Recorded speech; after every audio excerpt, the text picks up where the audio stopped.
We had a whole heap of ideas of what we wanted to work on after we finished working on Jetpack Joyride, and so we started doing a whole bunch of prototyping. We were just making all kinds of crazy games, making about a game every week or so, I guess. We had this idea for weather and this surfing game. Turns out surfing game probably pretty hard to make. We eventually had the idea of doing a stone skipping game because we could still play around with water and waves and weather, and it'd be a really simple expression of that weather idea. This is one of the earliest versions of the game, back when it was called Stone Skip Bay. Whenever we showed this game to people outside of the company, they were just like, really?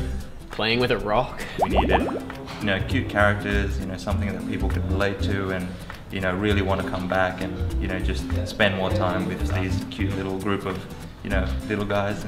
The main idea behind having the different fish was basically to have interestingly different enough shapes. So it would suggest different ways they would interact with the water and the different weathers in the game as well.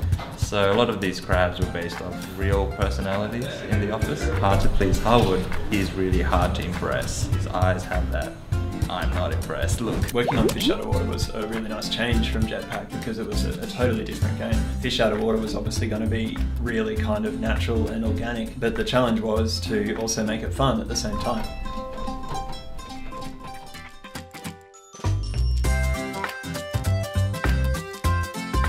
We ended up using a lot of different techniques in recording and ended up using a lot of found objects. Fish sinking in the water. Crabs aren't very vocal creatures, so we needed to make something ourselves. Some goggles.